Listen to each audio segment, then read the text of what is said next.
Mike Reviews. B-Movie Mike Reviews.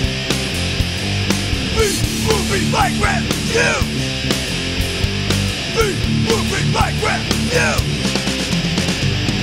Hey, this is B-Movie Mike, and in honor of the New Year holiday, I will be reviewing a movie that was released in December of 1980, and that movie is New Year's Evil.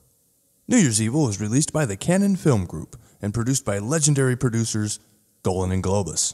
Golan and Globus are probably best remembered for their action films. If you remember all those Chuck Norris movies from the 80s, most of them were released by Cannon, and most of them were produced by Golan and Globus.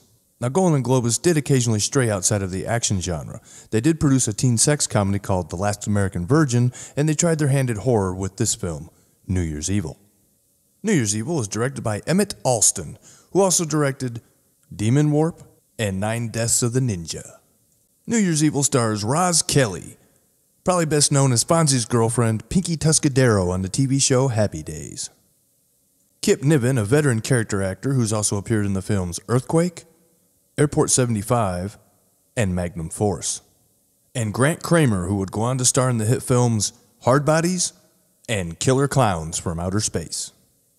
The story of New Year's Evil centers around Diane Sullivan, a popular Los Angeles disc jockey known to her fans as Blaze.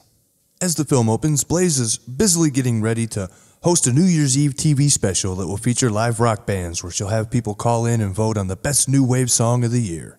As the show goes along and she's answering the calls, taking people's votes for the best new wave rock song of the year, she starts getting calls from the psychopath that calls himself Evil. Evil tells Blaze that his New Year's resolution is to commit murder at midnight in every time zone in the United States. At first, Blaze just blows him off as a random sicko, but then he starts to call back with audio-taped recordings of his murders.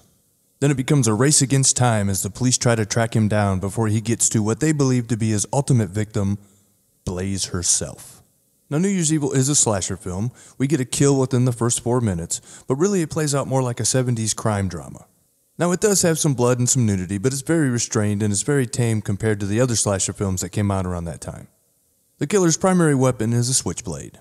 But due to the fact that he has to kill a new person every hour on the hour, he has to resort to other methods, like the time that he suffocates a woman with a gigantic bag of weed. He says, "Hey, you want to smoke one?" And she says, "Sure." He goes, "Well, here, smell this. It's Colombian."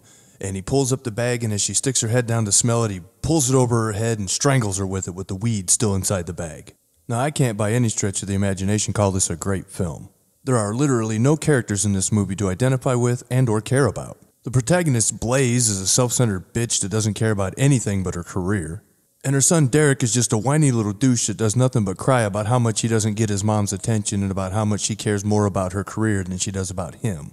The cops are morons, and all the secondary characters really don't add anything to the film. The direction is average, the editing is average, the acting ranges from decent to really bad. The special effects makeup is okay, but you really don't get enough of it. It's a very tame slasher film. There's not a lot of blood and gore. Now, the story is actually pretty interesting, but the dialogue is pretty terrible in most places, and the execution of the overall film really leaves a lot to be desired. That being said, there are parts of this film that I actually enjoyed, and I did watch it more than one time. The killer is a regular guy. He's inept, and sometimes there's people that get in his way, and he's got this time frame that he has to work within, and it'll be like 5 to 12, and he's trying to get this chick, and he's going to kill her, and then something happens, and he has to abort and find a new person, and sometimes there's a lot of comedic elements in those parts of the film. My favorite comedic moment would have to be when he has his run-in with the biker gang that ends with the showdown at the drive-in movie theater. Now, the music in this movie is referred to as new wave rock. However, I wouldn't call it that. I would call it more classic rock or hard rock. The bands that perform at the show dress like punk rockers and the audience dress like punk rockers, but they don't play real punk rock. They play more of a classic rock. But it's really funny to watch the slam dancers dance to it because obviously the people that shot the film had never ever seen a slam pit before in their life. These people are walking around like zombies bumping into each other. It's more like a scene from a Romero movie than it is a punk rock show. And besides, if this was really a new wave rock show, everybody would look like they came out of a Flock of Seagulls video and there'd be a bunch of synthesizers all over the place, not guitars and punk rockers. Now, in conclusion, I will have to say that I did enjoy New Year's Evil. It's a cheesy C-grade slasher film from the 80s, and I love that kind of stuff. Now, it may not be as good as some of the other slasher films that came out in the late 70s and early 80s, but if you're a die-hard fan of the slasher film genre, I can definitely recommend that you check this movie out. This concludes my review of 1980's New Year's Evil. I hope everybody has a safe and fun New Year's Eve, and I'd like to wish everybody a Happy New Year.